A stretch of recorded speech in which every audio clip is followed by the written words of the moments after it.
Assalamualaikum warahmatullahi wabarakatuh.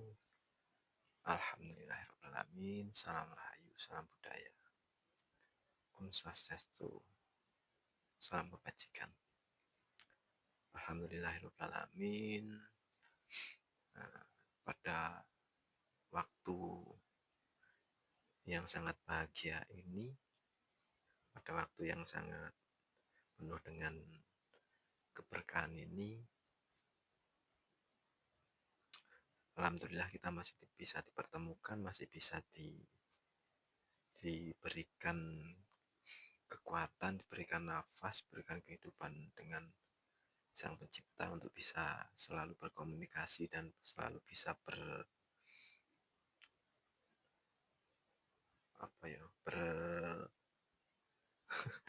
bertatap muka melalui media online, media massa, media visual ya bos ya.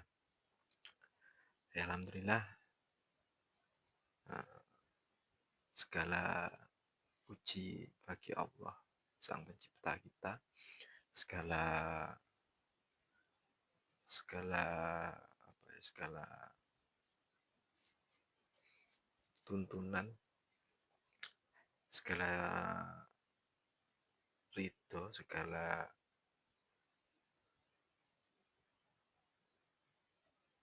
sesuatu yang menurut kita yang selama ini benar ternyata belum tentu di mata Tuhan itu benar ya. Ya alhamdulillah. Ya gini ya bos ya. Ya karena ini konteksnya memang bukan konteks secara secara formal, kita hanya membicarakan secara visual aja, secara gampang lah, tidak berbelit-belit, jadi ya nggak terlalu panjang lebar tausiah atau terlalu panjang lebar pembukaannya ya bos ya. Tapi ya pada intinya ini sekarang saya mau membahas pembahasan yang mana pembahasan ini kita dibekali atau pembekalan dengan ilmu atau dengan pengetahuan yang bisa mencukupi agar bisa dicerna oleh akal dan bisa diterima oleh hati untuk mendalami ilmu dinu tauhid gitu ya Bas. Karena kalau kita hanya menjalani saja tanpa pembekalan, kita kadang sangat-sangat rentan untuk diselewengkan, untuk terseret ke lubang atau keseret ke tempat yang salah ya, atau pengetahuan yang salah. Contohnya ketika kita bertauhid tidak dengan bekal ilmu yang memadai, sangat dipastikan perjalanan bertauhid kita akan lama. Maksudnya lama gimana? Perjalanan tauhid kita nanti akan melalui yang namanya perjalanan yang penuh dengan kefanaan. Kok penuh kefanaan? Penuh dengan ilmu kasaf, penuh dengan perjalanan spiritual yang menurut kita udah paling benar. Biasanya seperti itu. Maksudnya gimana? Ya otomatis nanti akan kadang diselewengkan oleh nafsu, diselewengkan oleh keakuan diri, akhirnya kita bisa melakukan menurut kita yang paling bisa. Jadi seumpama kita berkholwat, kita melakukan sesuatu, kalau tanpa ilmu, tanpa bekal, rata-rata pasti akan terjerumus kepada yang namanya keakuan diri. Akhirnya kita nyaman dengan yang namanya ilmu kasaf, ilmu karomah, ilmu tenaga dalam, dan lain-lain. Karena tujuan bertauhid bukan itu. Tujuan bertauhid adalah kita harus bisa menemukan, bisa bertemu dengan Allah Subhanahu wa Ta'ala secara jelas. Ketika perjalanan kita bertauhid, pembekalan ilmu tauhid yang tujuannya untuk bertemu dengan Allah, karena Allah sendiri ingin dikenal oleh makhluknya, maka kalau tanpa bekal pasti perjalanannya sangat lama dan sangat-sangat melelahkan. Kita dibekali saja kadang masih bingung dan masih masih banyak pertanyaan dan bertanya-tanya. Ya makanya di situ nanti ya naudzubillah kadang ditempatkan sama Allah itu di jalur yang memang jalurnya harus dengan cara kita dihilangkan akal sehat kita, terus kita akhirnya ngamuk-ngamuk karena tidak tidak apa namanya tidak sesuai ekspektasi kita. Sedangkan pembekalan ini kita akan tahu keadaan kita besok akan terjadi apa, besok akan mengalami keadaan seperti apa, pasti kita bisa menerima dengan keikhlasan, dengan lapang dada karena pembekalan ini. Jadi di sini saya sendiri selalu saya ingatkan dan saya tularkan agar segera dan terus untuk mensegerakan kita bertauhid, kita apa ya, berlekaskan untuk segera bisa menemui Allah Subhanahu wa taala sebelum kita meninggalkan dunia ini secara jasad ya. Karena apa? Ya tujuan utama manusia adalah bertajali, bermanunggal ngawiji dengan Tuhan agar menemukan ketenangan, kesempurnaan, kebenaran yang sejati. Kalau di kejawen guru sejati, kemungkinan namanya seperti itu. Kalau kita hanya menjalani saja tanpa ada bekal, maka keimanan dan keyakinan kita dan pemahaman kita pasti akan mempunyai ideologi atau gagasan yang agak nyeleneh sekali. Tidak tidak apa ya, tidak bisa selaras dengan apa yang diajarkan oleh nabi-nabi kita yang terdahulu gitu ya, Mas ya. Makanya di sini kita bertauhid ini saya usahakan untuk live aja, nanti di live kan, di download, setelah di download bisa diupload ulang, dan diupload ulang pun pasti akan mengorbankan beberapa beberapa media media sosial yang lain yang hanya bisa di-upload untuk 15 menitan maksimal, biasanya seperti itu. Apalagi yang di video real pasti hanya pendek-pendek, tapi ya tidak masalah, yang terpenting kita bisa membekali diri kita dalam hal bertauhid. Tauhid kita biar lebih mantap, tauhid kita biar lebih marem, mantep gitu ya, Bos ya. Saya taruh sini aja, Bos, kayaknya kurang enak ya. Pembahasan kali ini Bos, bertauhid. Dan bertauhid manifestasi. Jadi manifestasi adalah Tuhan itu bertajalli atau bermanifestasi. Kita urutkan lagi ya, Bos, urutkan dari awal. Karena Tuhan sendiri menginginkan untuk dikenal oleh makhluknya. Manifestasi adalah, saya terangkan lagi ya, Bos ya. Manifestasi itu apa? Objektif, manifestasi itu macam-macam. Nah, ini manifestasi lupa ya. Implikasi. Di Google aja, Bos. Timbangane kok kesuwen. Tapi enggak apa-apa daripada nanti terlalu ribet ya. Tapi yang perlu saya garis bawahi, ada kata-kata yang dari Dr. Faridin Faiz yang referensinya adalah Surah Wardi, yang mana kata-kata ini adalah ternyata puncaknya adalah asiknya la ilaha illallah tadi. La ilaha illallah keterangan saya sebelum-sebelumnya. Ternyata indah kalau hidup ini semuanya pengendalinya adalah Allah Subhanahu wa taala. Keinginan kita adalah keinginan Allah, yang kita ucapkan adalah kalimat-kalimatnya, kalimat Allah. Kalau kita berjalan adalah kakinya Allah. Kalau kita dalam secara kias seperti itu.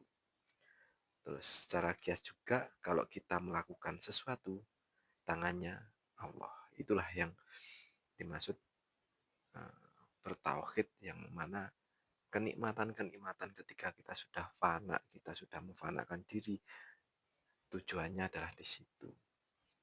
Itu ya, Mas. Saya tidak terlalu terlalu apa ya, terlalu menggebu-gebu untuk Anda bisa harus dan segera, ya tidak terlalu menggebu-gebu, cuma saya hanya meyakinkan kalau tidak segera sekarang, kapan lagi kan gitu. Karena ini konteksnya adalah intuiti kebenaran-kebenaran yang levelnya terdalam. Ini adalah suatu ilmu rasa, ilmu hati yang tidak terjangkau oleh nalar diskursif, yang mana diskursif sendiri itu tidak ada ajakan atau tidak ada keinginan dari saya sendiri untuk mempengaruhi Anda untuk segera, atau untuk mempengaruhi Anda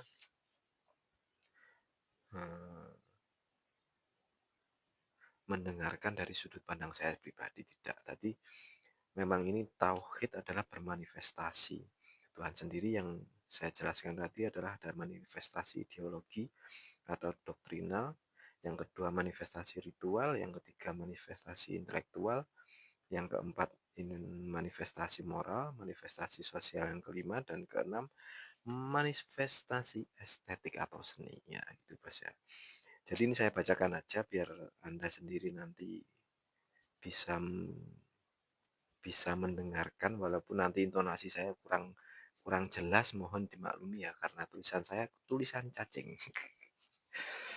Nah, filosofinya adalah, kemudian argumennya yang video-video saya sebelumnya. Kita masuk sekarang ke manifestasi dari tauhid. Jadi sebelum ke sini saya sampaikan kalau pakai bahasanya Muhammad Iqbal, implementasi tauhid itu ada di level mistik dan level profetik. Level mistik itu orang yang hanya memikirkan dirinya sendiri. Yang dimaksud ini ilmu sufi. Jadi ketika sudah sampai puncak, dia sudah menemukan kebenaran, kedamaian, dia nyaman dengan kebenarannya itu sendiri, tidak sampai turun lagi ke bawah, tidak seperti Kanjeng Nabi yang langsung turun ke bawah ingin menularkan, menyampaikan kebenaran itu untuk bisa dirasakan dan bisa dijalani dengan apa ya, dengan saudara-saudara atau sahabat-sahabatnya Nabi terdahuluan gitu. Memikirkan diri sendiri ini tidak salah. Sufi itu kan menggali sampai puncak, menggali tapi sampai puncak ke atas kan agak aneh ya bahasanya. Tapi ya masalah itu kan konteks bahasa, jangan sampai terjebak bahasa ini dan bahasa saya ya bos ya. Terus kalau sudah sampai puncak ya selesai. Maksudnya kan sufi di situ. Kalau sudah ketemu Allah ya selesai. Kalau sudah dekat sama Allah ya selesai. Kalau sudah punya keterikatan langsung dengan Allah ya selesai. Itu kalau yang di level mistik atau yang di ilmu sufi. Ceritanya sudah the end kalau level sufi ya bisa. Para sufi kan berakhir di situ, tapi tidak dengan Kanjeng Nabi. Makanya yang tandingannya mistik adalah profektif. Profektik. Kalau Kanjeng Nabi sampai puncak, tapi begitu sudah sampai puncak, yang tadi yang sukunun nafas ya, dan macam-macam, dan kebenarannya sudah mutlak, tidak berhenti di sana. Ini kalau Kanjeng Nabi ya Bas ya. Tapi turun untuk membantu yang lain, membantu umatnya, ya kan? Kata-katanya ini tadi adalah membantu umatnya.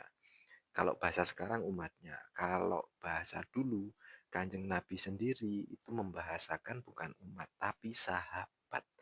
Karena di level tauhid sendiri itu kalau horizontal adalah kesetaraan, kenyamanan, ketenangan, kenyamanan, keamanan. Jadi saling mengamankan, saling menyamankan, dan saling menghormati. Saling saling saling yang sifatnya menguntungkan, sifatnya adalah keindahan gitu loh bos. Atau apalah, terserah Anda bahasanya yang seperti apa. Menolong umatnya, memberi pencerahan umatnya dan sebagainya. Ini namanya kesadaran profetik.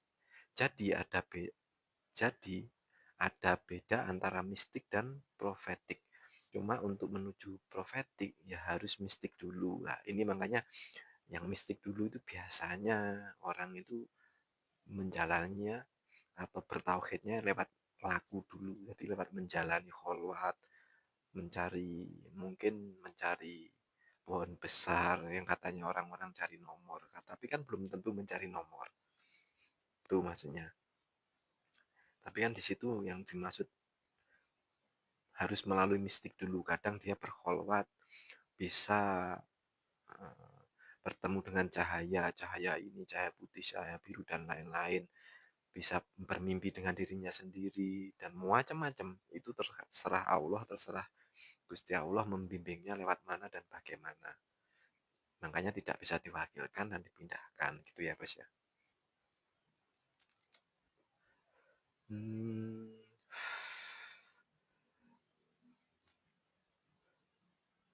Jadi ada beda antara mistik dan profetik. Cuma untuk menuju fake harus dengan mistik dulu. Oke, mistik dalam arti kita naik dulu sampai puncak. Kalau sudah sampai puncak, baru menolong yang lain.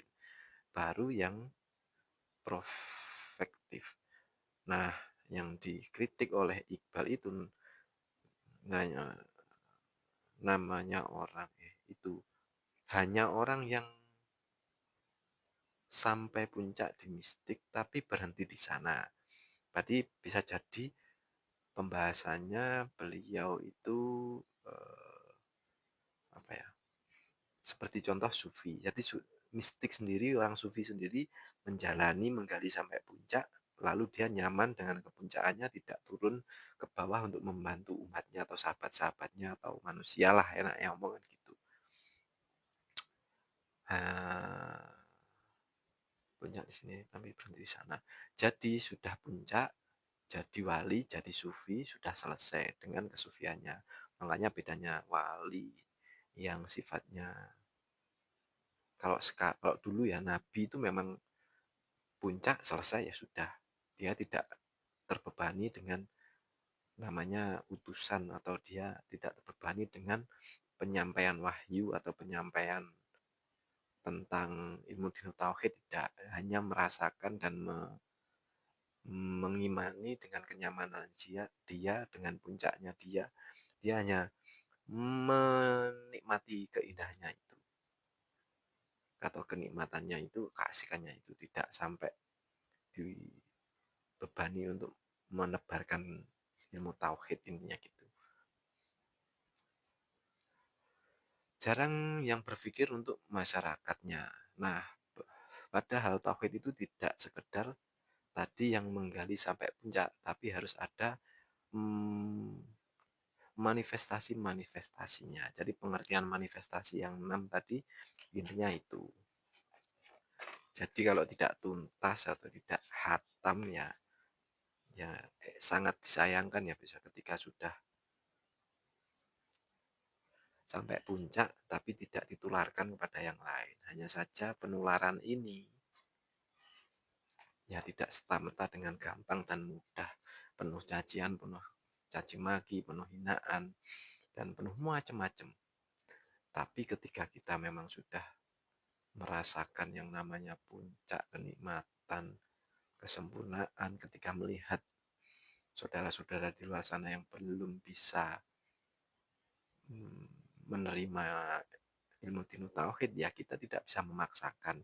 Di samping itu ya kita harus menyadari kita sendiri yang sudah sampai ke titik yang mungkin yang sudah kita tuju atau sudah kita raih, kita akan memaklumi karena dulu kita sendiri juga seperti itu. Jadi kita tidak bisa menyalahkan mereka gitu ya Bos ya. Dan di sini kita lanjutkan ya, Bos, ya. Ini yang saya sebut bertauhid, tidak sekedar memahami tauhid atau mengalami tauhid, tapi menjalani tauhid. Hidup yang berdasar tauhid. Nah, ini ada manifestasi-manifestasinya. Manifestasi yang pertama adalah manifestasi ideologi atau doktrinal. Kalau ini dalam hidup kita sebagai seorang muslim yang bertauhid, ideologi doktrinal itu meyakini Allah satu-satunya Tuhan, meyakini Allah yang mengatur segalanya, meyakini Allah yang menguasai dan menata segalanya. Ini ideologi doktrinal. Ini yang dijelaskan di tadi saya sebut ilmu kalam. Ilmu tauhid itu yang pertama. Ini yang paling mudah difahami. Bertauhid itu beriman, meyakini Allah dan segala sifat-sifatnya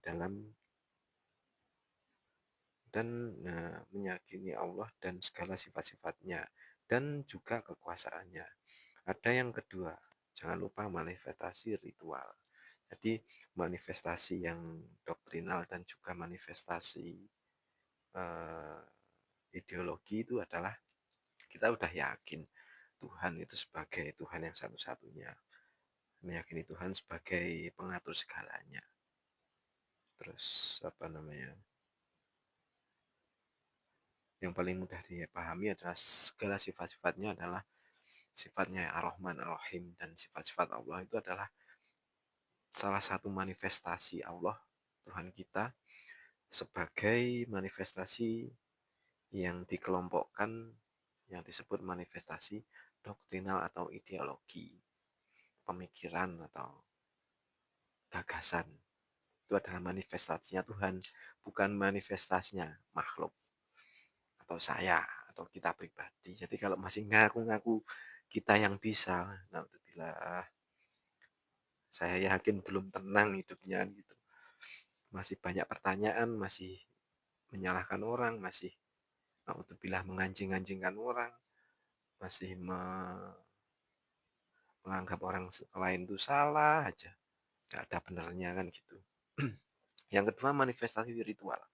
Jadi ritual ini bukti keimanan kita, kalau pakai bahasa lebih lebih simpel, sejauh mana fisik kita menunjukkan bahwa kita yakin Allah ada. Allah yang mengatur kita dengan segala kuasanya. Yang paling mudah adalah ritual dalam Islam. Hmm, kalau sholat tidak, kamu puasa tidak, kamu zakat dan haji tidak.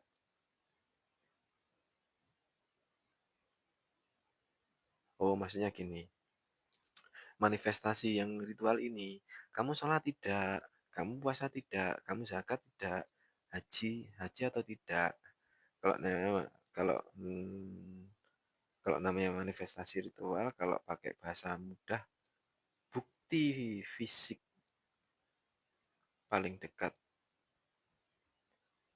paling mudah yang menunjukkan bahwa kita benar-benar yakin ada Tuhan itu ritual. Jadi keyakinan kita pada Allah yang kita manifestasikan lewat peribadatan. Kalau analoginya pacaran tadi, ideologinya doktrinal, nanti kita pacaran berhubungan itu, punya hubungan itu, pacaran itu adalah doktrinalnya atau ideologinya. Kalau rasa cinta kita, ritual kita, apelnya, menjemputnya tiap kuliah, kemudian say hello tiap mau tidur, bangun tidur, dan seterusnya, itu semuanya ritualnya. Jadi ritualnya, kalau ini ilustrasinya ketika kita punya pacar yang doktrinal dan juga ideologi, adalah kita sudah mempunyai keyakinan kalau kita punya pacar. Kalau pacar kita itu dan punya keterikatan yang namanya sudah mempunyai rasa, kita sudah punya keterikatan. Itu yang doktrinal ideologi. Tapi ketika pelaksanaannya secara bahasa Islam, ya kita sholat, kita puasa, kita haji, kita zakat, itu adalah bukti fisiknya. Nah, gitulah.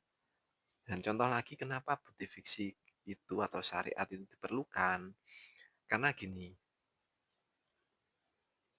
ketika kita sebagai manusia, kalau kita masih punya nafsu ya, daripada sholat, Kan mending kita lihat HP, daripada sholat mendingan kita, rebahan.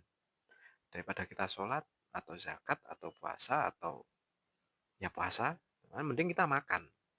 Tapi kenapa kita kok tidak makan? Kan kita memilih lebih sengsara, lebih memilih tidak enak, memilih sesuatu yang tidak diinginkan secara nafsu, pada kita tidak. Tapi kita menginginkan secara nafsu itu pasti menginginkan yang enak-enak, yang nggak enak seperti puasa, sholat kan nggak enak. Tapi kenapa? Karena kita saking cintanya, saking sayangnya, kita membuktikan dengan fisik, yaitu sholat, haji, dan lain-lain. Ketika di levelnya masih berharap, atau berdoa, atau ingin sesuatu, ya itu pasti yang namanya sholat ingin mendapat pahala, sholat ingin uh, mendapat sesuatu, ingin doanya terkabul. Tapi ketika memang dia sudah fana, sudah tidak ada perhitungan matematika, 1+1 2, tidak. Yang penting saya ingin say hello, ingin menjemput, ingin melayani, ingin melayani, ingin membelai, ingin bermesraan dengan Tuhan, itu kan akan melakukan dengan fisik, dengan apa ya, dengan istilah bahasa kerennya itu, dengan ungkapan hati keluarlah yang namanya bukti fisik, kan gitu Mas. Nah, itu yang kalau di pacaran ritualnya adalah antar jemput, terus tidur selesai hello dulu, dan lain-lain. Itu ritual, yang manifestasi ritual. Jadi Tuhan sendiri itu bermanifestasi. Sampai sedetail itu beliau-beliau dosen tauhid, beliau-beliau yang sudah bertasawuf, yang sudah mengenal Tuhan, yang bertauhid sejak lama, akhirnya dikehendaki oleh Allah untuk dipertemukan oleh Allah Subhanahu wa taala dengan konteks keilmuan, secara ilmu, secara bidang sains, bidang apa ya, dalam bidang kajian atau pengetahuan, tidak hanya lewat spiritual saja. Ini makanya pembekalan, judulnya ini adalah pembekalan, gitu ya Mas ya.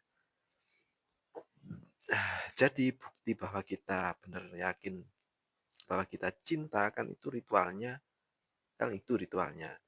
itu kan. Kalau ada orang ngomong cinta tapi disuruh jemput tidak mau, disuruh WA aja tidak pernah, dibalas cuma dibaca saja, kemudian kita kan, Allah gitu kok katanya cinta, kita tidak yakin, tidak ada bukti fisiknya.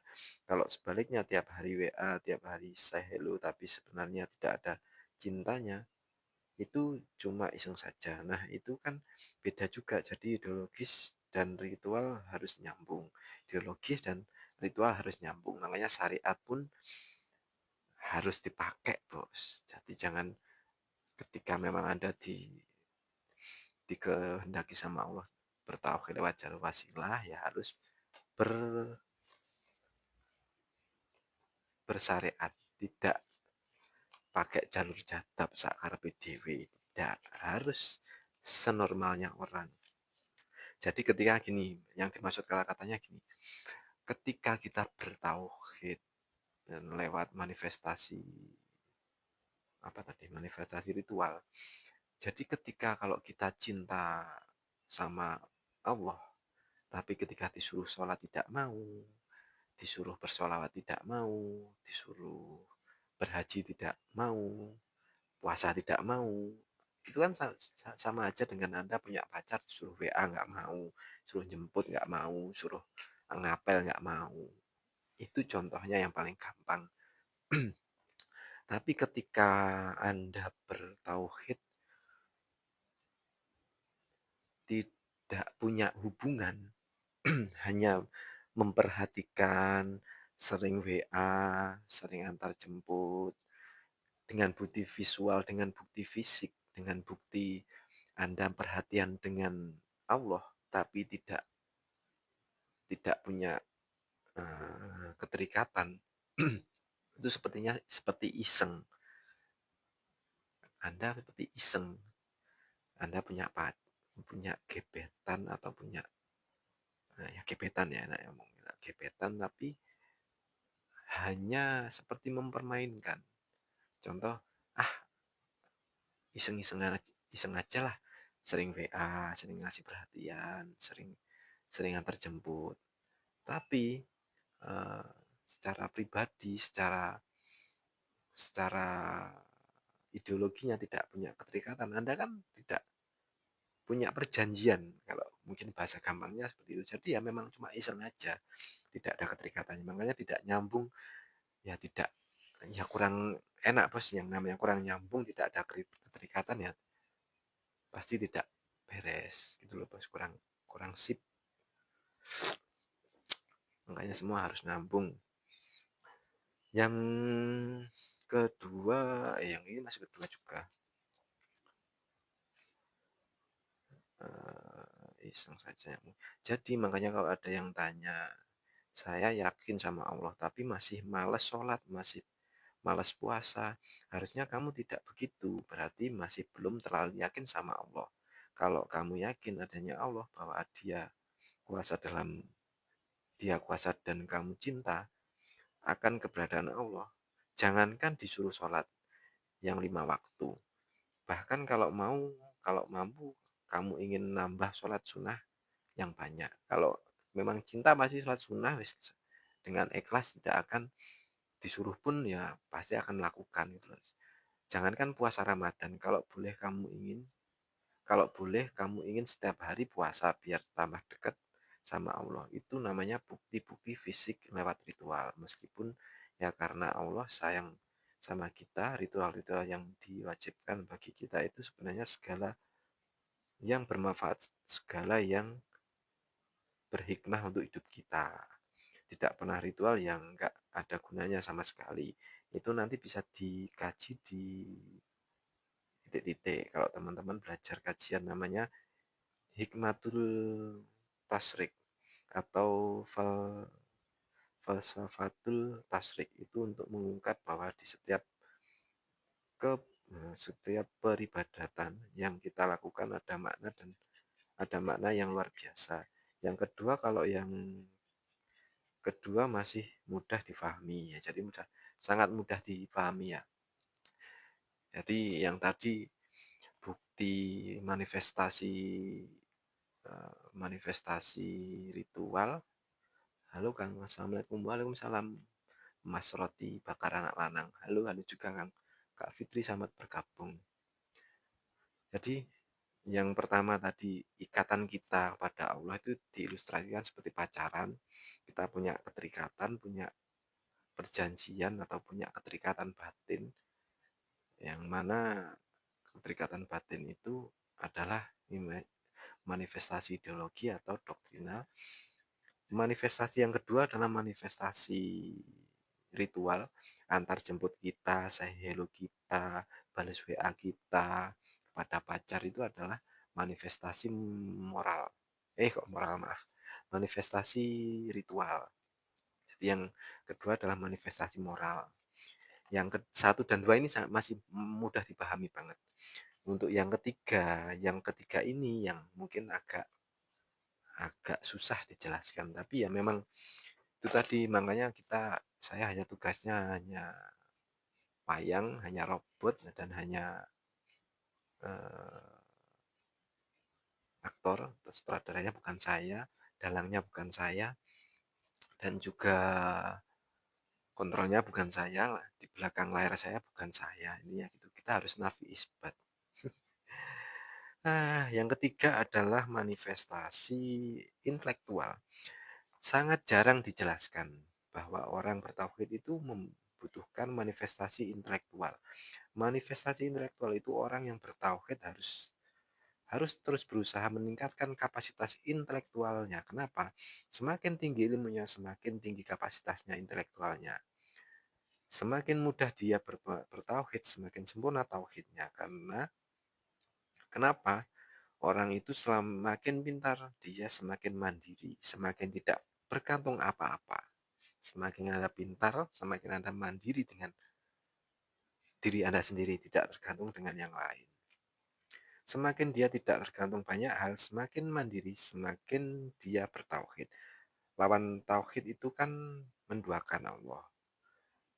Biasanya orang menduakan itu ketika dia kalah atau tidak berdaya, misalnya merasa kurang duit, terus akhirnya uang dipertuhankan, merasa tidak berdaya di depan pohon-pohon zaman dulu primitif.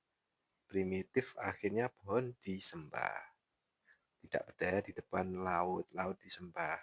Tapi semakin pintar, semakin kita mengetahui rahasia ilmunya, rahasia apa intelektualnya, mungkin semakin kita ngerti dan semakin kita superior atas yang kita ketahui, semakin superior yang kita ketahui. Dulu ada teori terkenal sekali dari Nurkholis Majid, teorinya namanya teori tashir.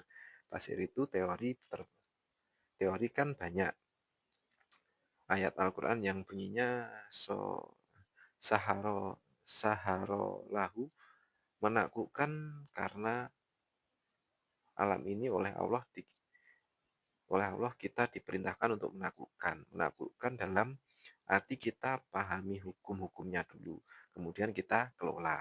Nah, ini butuh intelektual. Kalau kita tidak paham, nggak bisa mengelola, kebalikannya kita yang akan dipengaruhi. Kalau kita dipengaruhi, kita nggak bisa bertauhid sampai puncak. Jadi kalau kita nggak menguasai yang, ya kita akhirnya apa yang dipengaruhi. Makanya tauhid itu kan sifatnya dualistik. Dualistik itu hanya ada kholik dan makhluk. Nah, ini saya jelaskan lagi ya. Berarti apa? Struktur apapun yang sifatnya atas bawah di luar kholik dan makhluk ini mengindi mengindivi mengin mengindikasikan ada ketidaksempurnaan tauhid. Jadi misalnya kita ada struktur yang dolim, mungkin antara dosen, mahasiswa, antara rakyat dan pemerintah, ibu dan anak, pejabat dan rakyat. Nah, itulah posisinya. Jadi misalnya kita ada struktur yang dolim mengaku antara dosen, mahasiswa, antara majikan sama buruh. Kalau kita strukturnya menindas zolim, di situ sebenarnya ada gejala anti tauhid, karena tauhid itu nggak bisa nggak bisa atas bawah. Atas bawah cuma satu, kholik dan makhluk. Semua makhluk levelnya sama. Nggak ada satu makhluk pun yang bisa dan boleh kita letakkan di atas kita. Jadi semuanya kita setara, levelnya makhluk, levelnya makhluk. Nah, untuk bisa setara ini tidak ada superioritas, inferior, inferioritas. Kita butuh ilmu intelektualitas. Manifestasi Tuhan itu seperti itu, bos. Yang ketiga, terus maka semakin tinggi kapasitas intelektual, harusnya semakin sempurna tauhidnya, karena dia semakin superior, tidak lagi bisa dijajah oleh yang tidak dia pahami, sehingga apa yang semakin mudah dia untuk hanya Allah satu-satunya. Hari ini kan kita masih banyak tergantung banyak hal, macam-macam, itu yang bikin kita kadang terganjal, tidak bisa menomor satukan Allah dalam hidup. Nah, jalannya apa? Ilmunya ditambah. Makanya di depan tadi saya bilang ternyata banyak hal yang kuncinya Allah. Kuncinya Allah, kuncinya Allah dok, dan ilmu. Jadi kuncinya Allah dan ilmu. Terus oke, itu manifestasi intelektual. Jadi ternyata bertauhid tidak sekedar, tidak sesederhana itu. Ternyata kita nambah ilmu, diskusi kayak gini. Terus sebenarnya dalam rangka kita semakin berdaya sehingga kita setara dengan yang lain. Tidak lagi ada superior, inferior, dan tauhid kita semakin sempurna. Ini jarang dijelaskan sama orang lain ya, Mas. Yang keempat. Jadi saya jelaskan dulu yang agak trik juga. Jadi kalimat tauhid itu sebenarnya sangat sangat banyak trik sekali. KDI kalau siang nimbangi cabai, kalau malamnya belajar. Iya Kak Fitri Kiswati. Sebentar tak nyumet rokok dulu. Ini ada kata-kata yang banyak orang tidak begitu langsung dimasukkan ke pikiran, tidak dicerna dulu ada. Saya sendiri dulu juga seperti itu, makanya kita belajarnya belajar yang lebih, apa ya, lebih kita gali lagi lebih dalam. Kita ulas lagi ya, Mas, ya. Yang dimaksud ini, yang kalimat yang agak trik itu nih, semakin kita tinggi ilmunya, semakin tinggi kapasitas intelektualnya, semakin mudah dia bertauhid, semakin sempurna tauhidnya. Kenapa orang itu semakin pintar? Dia semakin mandiri dan semakin tidak tergantung apa-apa. Ini yang harus diulik.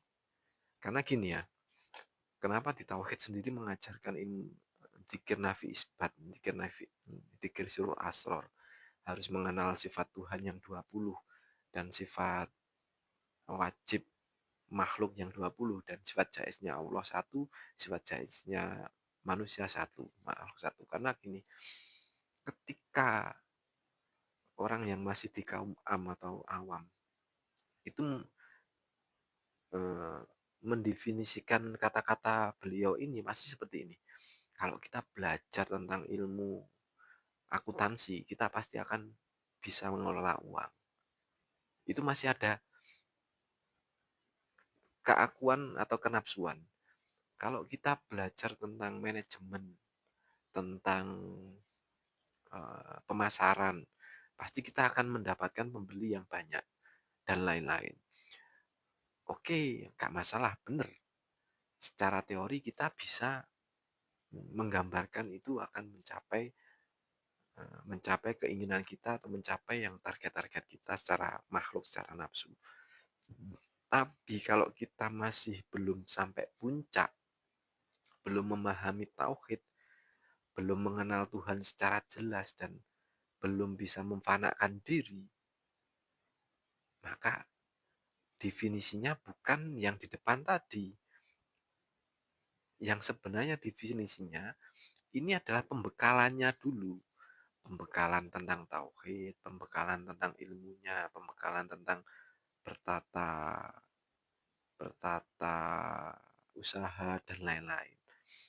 Kita susah payah berwirausaha, kita susah payah apa ya, mengabdi dengan negara sampai capek, tapi kita tidak pernah mencapai apa yang pernah kita tuju.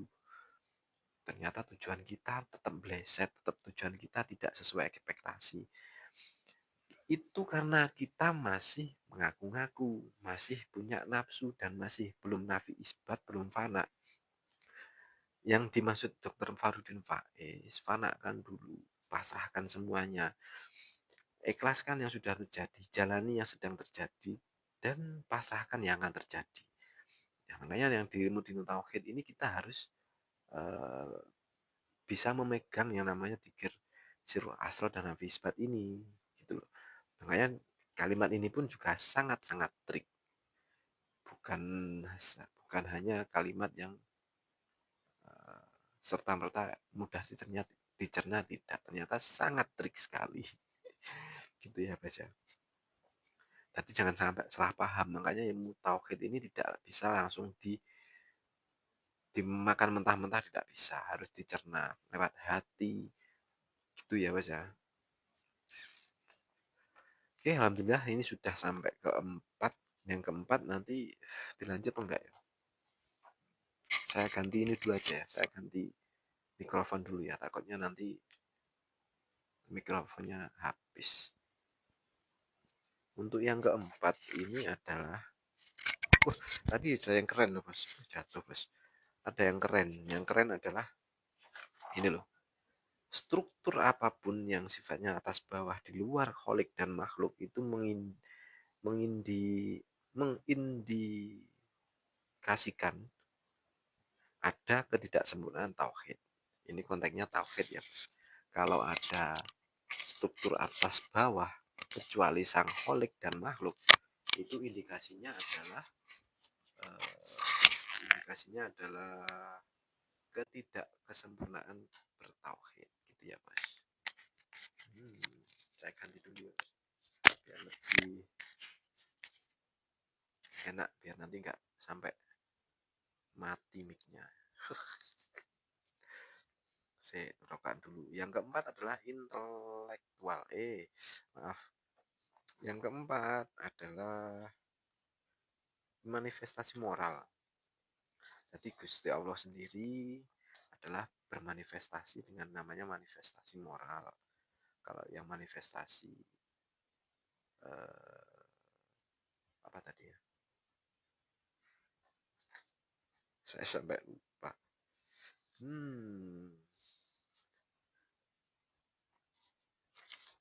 Manifestasi intelektual.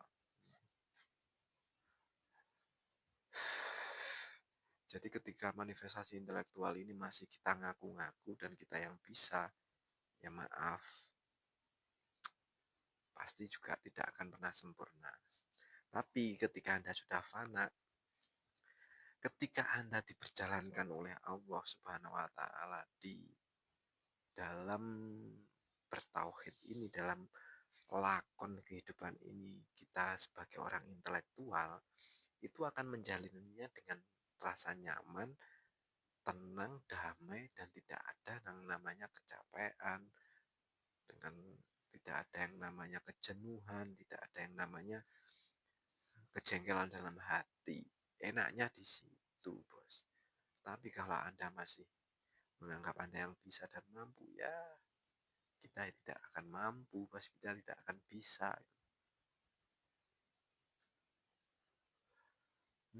Yang ini, bos. Yang keempat aja ya, bos. Kita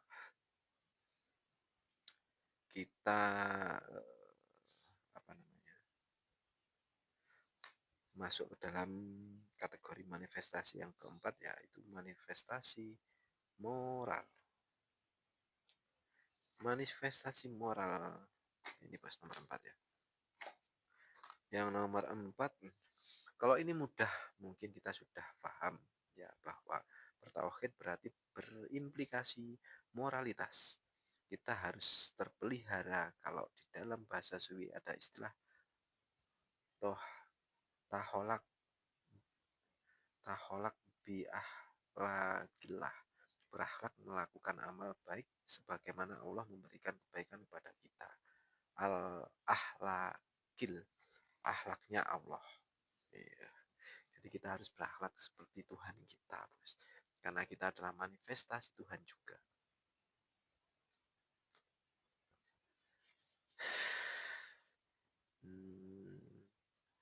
Akhlak Allah.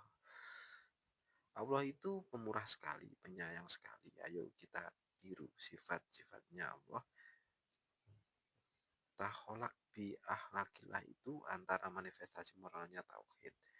Orang yang jatuh cinta pada seseorang itu biasanya kan banyak meniru kebaikan-kebaikan yang dia cintai. Nah, kalau Anda dicintai Allah, diberikan kehidupan, diberikan makan, diberikan minum, diberikan yang Anda inginkan, pasti Allah juga akan mengabulkan. Dan kita harus meniru apa yang dipunyai atau yang Allah itu sendiri punya sifat. Nah, itu ya, sifat-sifat Allah itu harus kita tiru. Tapi dengan syarat jangan sampai ngaku-ngaku atau harus jangan sampai kita yang merasa melakukan kebaikan itu atau penyayang itu. Jadi itu memang sah mutlak memang dari sang kholik gitu ya, bos.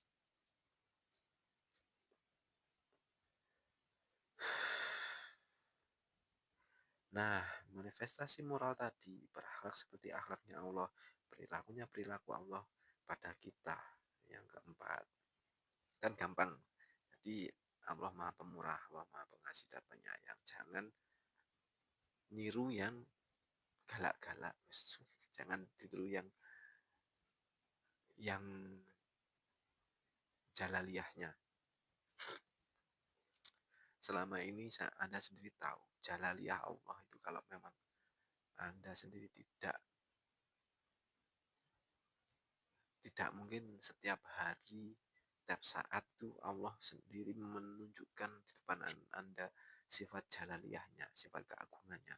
Contoh gunung meletus, tsunami, atau musibah-musibah yang lainnya sifatnya Allahu Akbar. Allah itu dari setiap Anda berdetak, setiap Anda bernafas, itu sudah memberikan rahmat, memberikan kenikmatannya lewat kehidupan ini. Maka tirulah Allah sendiri di level atau di dimensi yang namanya manifestasi moral ini, gitu ya Mas ya. Jangan ditiru yang galak-galaknya saja gitu loh Mas. Galaknya jarang-jarang kok Anda pengennya setiap hari marah-marah, jangan ya repot. Itu yang dimaksud neraka dunia yaitu. Kalau orang yang sudah bertasawuf dengan sampai puncak lalu bisa menularkan kepada sahabat-sahabatnya, saudara-saudaranya ya Mas. Dan yang kelima, manifestasi sosial. Manifestasi sosial mungkin adalah bukunya, ya teman-teman silahkan dibaca. Ada tauhid sosial, tauhid yang berimplikasi sosial. Nanti di belakang saya jelaskan agak panjang. Jadi manifestasi sosial ini nanti sangat panjang penjelasannya. Jadi ya kita ulik lagi, kita urai lagi dengan pembahasan yang sangat mudah dipahami. Biar kita tidak terlalu pusing juga dengan yang namanya bertauhid itu sebenarnya apa sih kan itu. Dan ada bukunya juga gitu loh. Kenapa tauhid itu justru hubungannya nanti dengan dunia sosial, kata lebih bagus di ranah sosial nanti saya jelaskan di belakang. Ada beberapa slide tentang itu dan terakhir ini yang agak unik. Nah, jadi yang nomor 5 ini dijelaskan nanti ya Mas ya. Tapi salah satunya ya wah keren pokoknya. Biar Anda lebih bisa mendalami lagi lah nanti biar tidak sekedar tauhid itu apa, tauhid gimana, kok masih di pikiran, kok ternyata tauhid itu tidak sesederhana itu. Tauhid sendiri itu sangat luas, tauhid sendiri itu sangat indah. Makanya kita harus tahu manifestasinya Allah, tajalli Allah lewat manifestasi ciptaan Allah itu dengan metode seperti ini ya Mas ya. Yang keenam, manifestasi estetiknya. Saya saya apa ya? Saya bacakan lagi ya Bos. Nanti diurai lagi ya. Namanya di sini saya bacakan dulu manifestasi estetik. Ternyata pakai juga berdimensi estetik, dimensi. Kita bahasanya dimensi aja ya Bos. Dimensi estetika ini segala yang berhubungan dengan keindahan termasuk seni. Jadi seni itu adalah estetiknya Allah ya Bos. Ini teman-teman yang mungkin suka lihat YouTube, saya pernah panjang lebar ngomongin ini 1 bulan tentang seni yang tauhid. Jadi Dr. Farudin Faiz sendiri 1 bulan penuh membahas mengurai yang namanya manifestasi estetik atau seni ya Mas. Ya jadi selama ini kan kita simpel saja, kadang-kadang seni haram, lagu haram, musik haram, macam-macam. Jadi kan banyak yang ngomong katanya musik haram, terus apalagi eh, terus lagu haram dan macam-macam itu kan dia tauhidnya belum tuntas, ilmunya sendiri kalau ilmuannya juga sebatas syariat yang syariat dasar juga, yang masih menyalahkan orang, menyalahkan kaum, menyalahkan lambang, menyalahkan kelompok, ya macam-macam lah. Kalau ada waktu kita bahas lebih dalam apa itu esen tauhid yang seni, dan ada banyak rahasia-rahasia. Tauhid yang secara estetik sendiri itu sangat panjang. Sedangkan yang tauhid yang sosial aja nanti juga panjang bos, masih panjang banget. Apalagi yang estetik ini. Tauhid yang berhubungan dengan estetik. Jadi umat Islam itu Allah itu sendiri Allah itu indah dan suka keindahan, maka kita menerjemahkan satu, dua, tiga, empat, lima dalam hidup kita. Itu harus secara indah, jangan asal-asalan. Maksudnya, satu, dua, tiga, empat, lima. Nggak. Kadang kan, wah kok gak indah sekali ya. Tapi kalau satu, dua, tiga, empat, lima. Nah, itu kan pembacaannya dengan seni, dengan nada, itu adalah estetik juga. Manifestasi Tuhan yang berdimensi estetik. Kalau kita asal-asalan ya kurang sip lah, kurang kurang cocok lah istilahnya gitu ya Mas ya. Terus yang indah-indah membaca sholawat saja, Allahumma sholli ala sayyidina Muhammad, selesai. Kalau cuma Allahumma sholli ala Muhammad kan kelihatannya sangat simpel, kan kurang estetik, kurang berseni. Itu maksudnya estetik di situ. Terus hmm,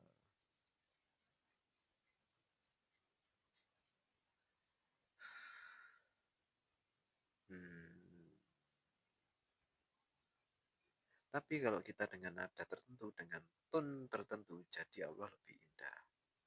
Loh, jadi Allah. Jadi lebih indah maksudnya. Lebih enak didengarkan, lebih merasuk ke dalam hati. Terus itu gunanya estetik. Jadi ada manifestasi estetik itu ya, Bos.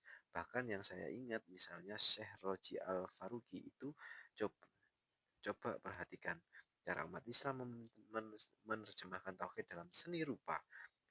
Mungkin teman-teman pernah lihat seni Arabis itu biasanya di masjid-masjid ada gambar melingkar, melungker-melungker yang tidak ada akhirnya. Itu kan simbol luar biasa umat Islam untuk menjelaskan tanpa awal tanpa akhir. Seni Arabis yang di masjid itu mana awalnya mana akhirnya, itu adalah manifestasi estetik, manifestasi seni dari manifestasi Tuhan yang berdimensi seni itu di situ ya Mas ya. Itu kan simbol luar biasa umat Islam untuk menunjukkan tanpa awal tanpa akhir dalam bentuk gambar. Jadi kalau teman-teman lihat ornamen itu kan kadang ini awalnya mana, akhirnya mana.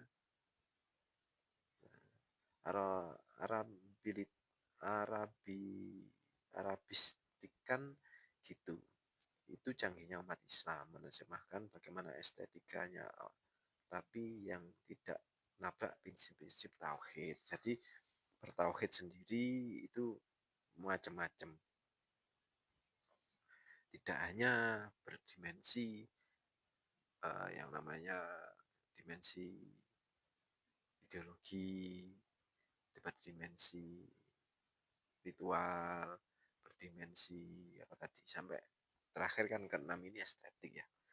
Makanya dimensi tauhid sendiri Allah bertajali dengan bermacam-macam tajalinya atau bermacam-macam manifestasinya. Tapi kan ini kan penelitiannya itu sampai sedetail ini ya Mas. Bahkan beliau sendiri sebenarnya juga referensinya juga dari luar juga, dari buku-buku luar. Tidak cuma buku-buku dalam negeri ya gitu. Atau tidak cuma ngarang dalam hati, tidak. Tetap harus pembekalan ilmu.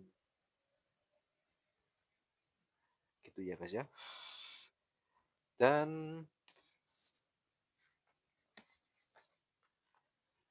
Islam ini canggihnya umat Islam menerjemahkan bagaimana estetikanya, tapi yang tidak nabrak prinsip-prinsip tauhid, jadi tidak sampai sakarpe dewi. Kemudian ada lagi, kenapa sih? Karena ada yang tanya, kenapa sih Pak kok nggak boleh gambar yang persis kayak makhluknya? Jadi nggak boleh gambar itu jeplak-plak, katanya kan ada yang menidakbolehkan katanya.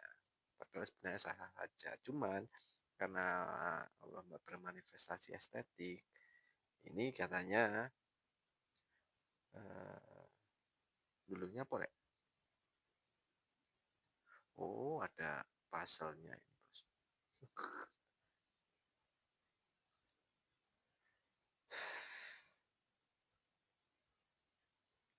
gambar binatang yang persis misalnya itu kan Syekh Faruqi menjelaskan loh, umat Islam itu suka kreativitas. Seni itu adalah kreativitas. Tidak terlalu suka dengan imitasi. Kalau sekedar niru gambar yang ada kurang canggih, harusnya lebih keren. Seni Islam itu kreativitas, tidak sekedar imitasi. Maka sekedar ciplak apa yang ada, tidak tidak luar biasa. Ayo kita mainkan imajinasi. Nah, dan seterusnya. Jadi kalau kita cuma gambar jiplak plek kan kurang kurang orang afdol lah istilahnya. Makanya ada diajarkan dulu kalau sekolah ya, belajar menggambar itu kalau bisa jangan sampai ngeblat sama temennya kan gitu. Itu salah satu manifestasi estetik. Kalau ada waktu kapan-kapan kita bahas, kita belajar itu tentang estetika tauhid. Jadi biar lebih panjang lebar lagi. Oke, jadi ternyata teman-teman bertauhid tadi ya satu kata sih sebenarnya, implikasi manifestasinya panjang. Nah, ada ideologi ritual, intelektual, moral, sosial, estetik, ranahnya luas banget. Makanya berarti ini syarat bahwa kita jangan berhenti belajar ya, belajar. Jadi kita nggak boleh berhenti belajar ya bos ya. Intinya itu saja. Ayo belajar terus. Ternyata luas wawasan tauhid. Nanti ini bisa bisa jadi ini lebih panjang lagi, lebih kita jabarkan lagi. Karena ini dimensi-dimensi tauhid seperti itu. Tidak sekedar definisi mengesahkan Allah titik, tidak. Tapi implikasi dan manifestasinya panjang ternyata. Ya, panjang loh bos. Tauhid itu tidak Allah Maha Esa tok. Kalau dalam ranah pembelajaran, pembekalan tidak itu tok bos. Terus kita harus rikok, mentok, tidak bos. Makanya Anda kalau sampai detik ini sering mendengarkan yang namanya ilmu tauhid, bisa jadi Anda adalah utusan Allah. Anda ditugaskan di amanah Allah untuk menularkan, untuk mengajarkan, untuk mengemban amanah, untuk menyebarkan ilmu tauhid kepada siapapun gitu bos. Ya kita referensinya ini aja ya bos, enak. Alhamdulillah agak mulai kelong ya bos. Oke, ini ada syair bagus untuk ngomong tentang dimensi tauhid. Dari ini puisi dari ahli syariat Iran. Jadi tauhid itu katanya ahli syariat, bagi dia tauhid keesaan atau oneness. Bagi kita tauhid adalah kesatuan. Jadi bagi kepada kita tauhid berarti penghambaan. Kepada kita, kepadanya kita bertauhid artinya penghambaan. Kepada kita tauhid itu bermakna pembebasan. Untuk dia tauhid itu pemujaan tanpa syarat. Untuk kita tauhid adalah persamaan tanpa kelas. Nah, ini syairnya ahli syariat Iran. Bagi dia tauhid keesaan. Bagi Allah tauhid itu adalah keesaan oneness. Semuanya ini adalah esa satu. Makanya kalau Anda masih Tuhannya, manifestasi Tuhannya masih banyak, Gusti Allah muji akeh. Akadno Gusti Allahmu. Satukan Gusti Allahmu. Itu intinya itu. Oneness. Bagi dia keesaan satu. Bos. Bagi kita tauhid adalah kesatuan, unity. Kita ini satu. Kesatuan. Jika ada satu yang sakit, gigi sakit, semuanya merasakan. Gak enak, tidur gak enak, semuanya gak enak. Pada kita tauhid itu berarti penghambaan. Kita itu adalah hamba. Hamba itu sifatnya manut. Sami'na wa ta'na sam'an wa ta'atan. Pada kita tauhid, oh iya, yang tadi. Untuk dia tauhid adalah pemujaan tanpa syarat. Pemujaan tanpa syarat. Jadi kita memuja itu tanpa syarat. Jadi kita sholat tidak menginginkan ganjaran. Sholat tidak menginginkan dilihat orang apalagi. Tidak, kita sholat tidak ingin dibayar, tidak. Tapi sholat itu pemujaan tanpa syarat, wis pokoknya muja wis. Jadi orang yang, kalau Nabi Muhammad sendiri yang namanya ummi atau lugu, wis pokoknya ya lillahi ta'ala. Untuk kita tauhid adalah persamaan tanpa kelas. Kita semua sama. Makanya contoh ilustrasi atau gambaran paling mudah yang mudah Anda pahami, Kanjeng Nabi Muhammad sendiri kepada umatnya yang sekarang, kalau dulu memanggil bukan umatnya tapi sahabatnya, paham? Makanya di sini kalau ada kiai, atau ya maaf ya, ini kalau ada kiai atau ada gus atau ada ustadz yang merasa levelnya di atas jamaahnya, ya maaf nyun sewu, sepertinya tauhidnya belum tuntas. Tapi ya maaf lagi, Anda harus punya sudut pandang yang lebar. Bukan berarti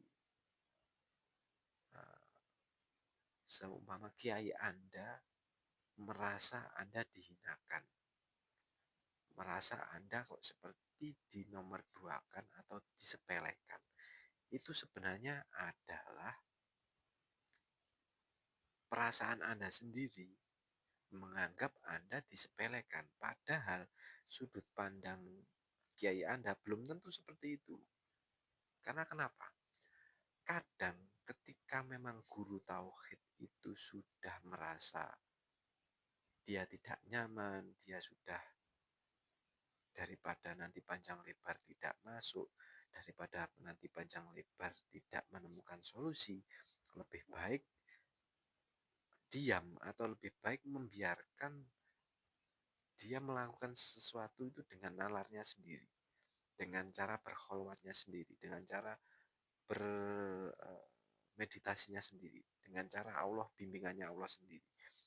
Bukan berarti kiai Anda menyepelekan, tidak, tapi ya, guru Anda sendiri tahu orang ini kalau diberikan wawasan sejelas mungkin, sedetail mungkin, bukan berarti malah menerima, tapi takutnya malah menolak. Jadi lebih baik segini aja cukup. Jadi tidak terlalu membekali secara secara pengetahuan yang luas, tidak. Jadi disepelekan atau tidak sepelekan itu tergantung perasaan Anda.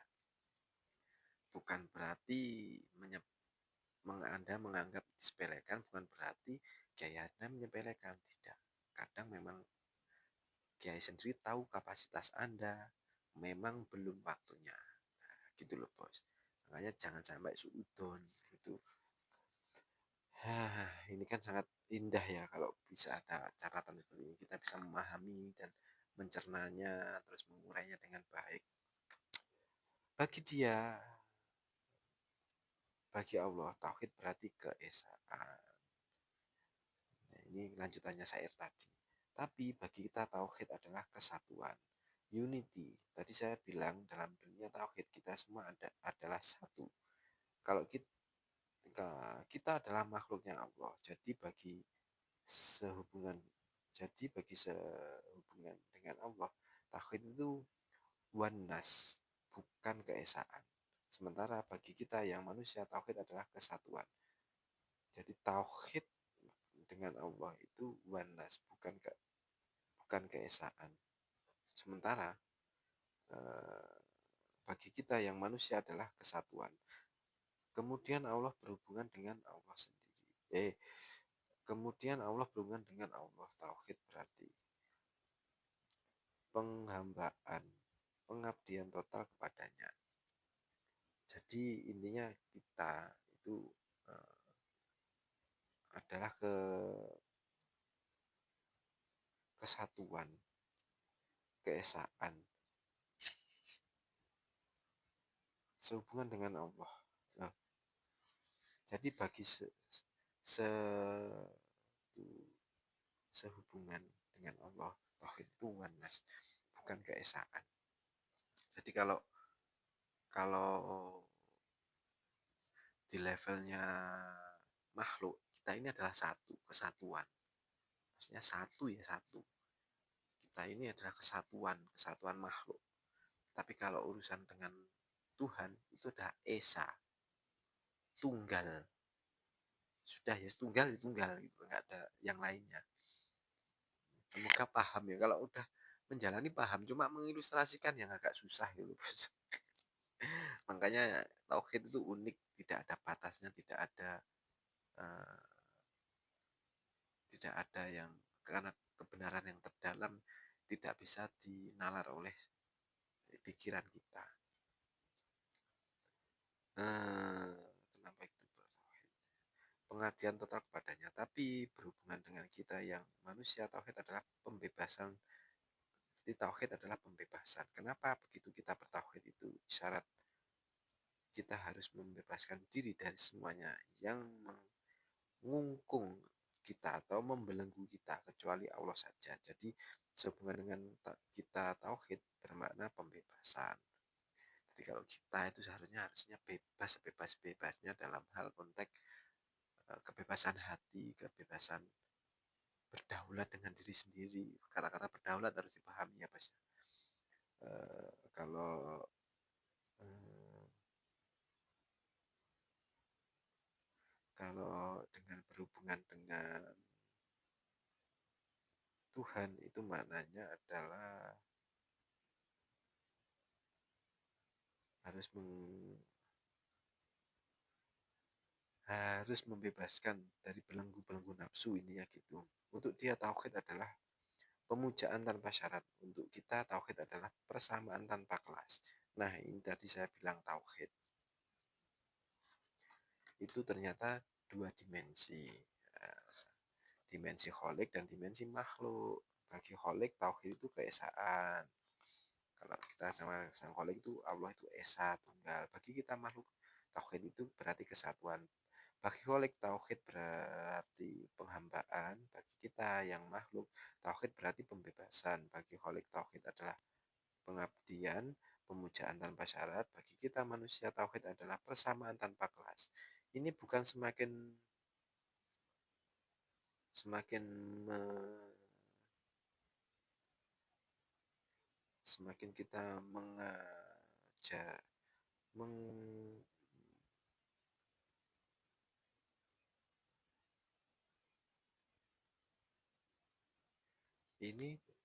ini untuk semakin kita mengajarkan kita bahwa tadi kan di atas, jadi mengajarkan tadi yang di atas mas, di atas rasanya tauhid itu hanya urusan vertikal saja, hubungan kita dengan Allah saja. Ternyata tidak, ternyata tauhid itu juga aktif.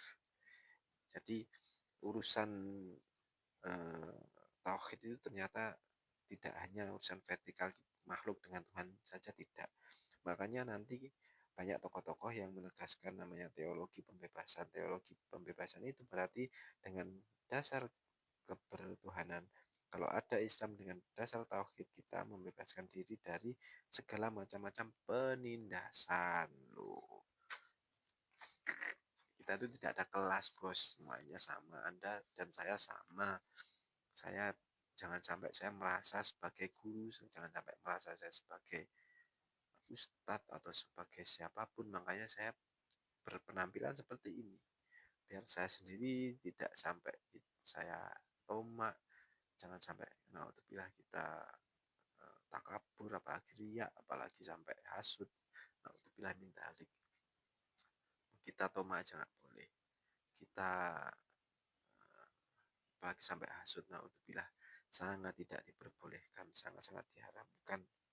Itu ilustrasinya begitu. Oke, harus ini sampai jam berapa ya? Ini kata-katanya.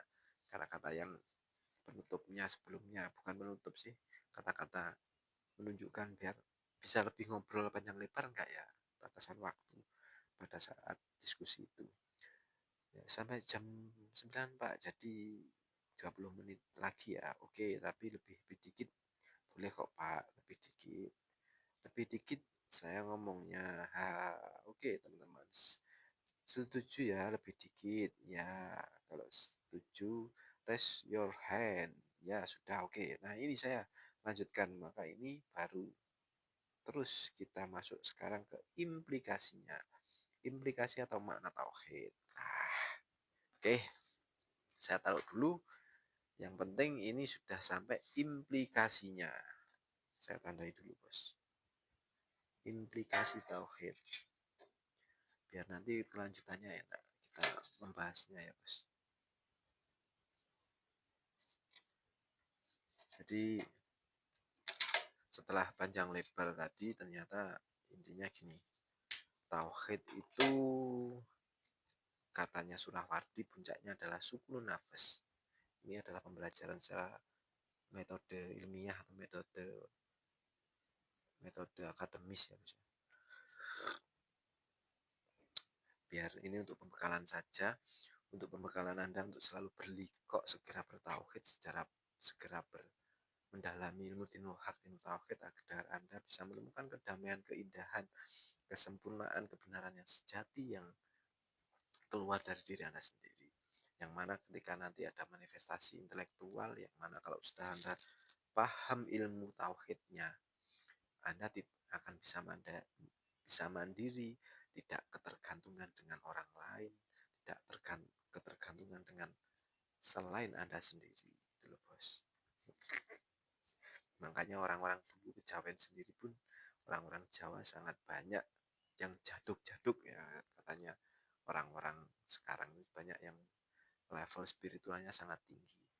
Bisa sampai puasa berbulan-bulan, bertahun-tahun, bisa menahan diri, menahan nafsunya, keinginannya secara mutlak, secara sempurna.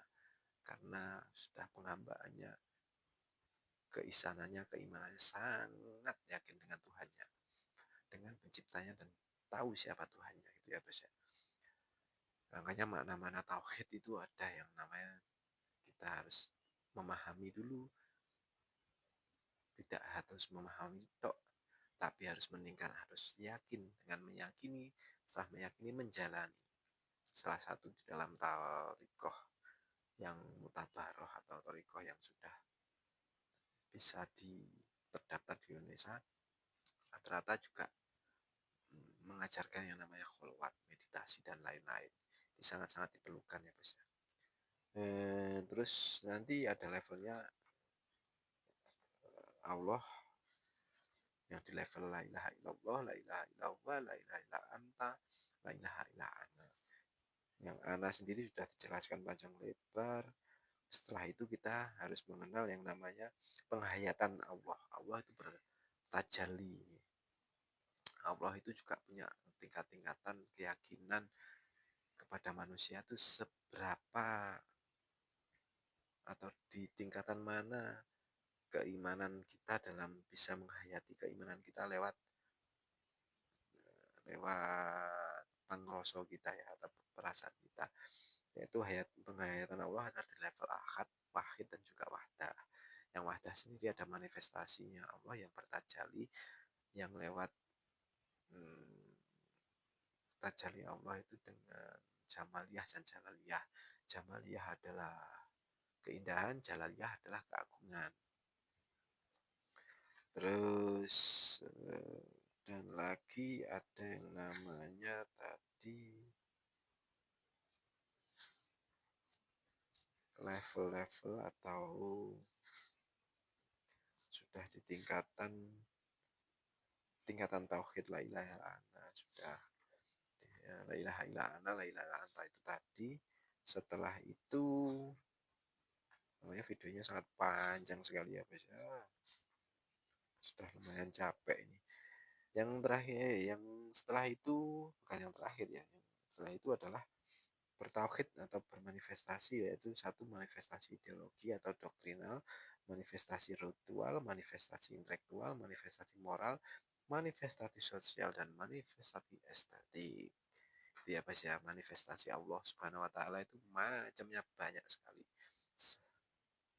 Jadi sudah sampai di level estetik, walaupun yang keempat tadi manifestasi sosial belum dijelaskan, tapi tidak masalah untuk video-video selanjutnya seperti itu ya, biar bisa diulas lagi dengan lebih panjang.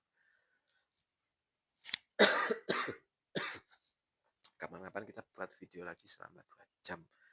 Hanya khusus untuk membaca atau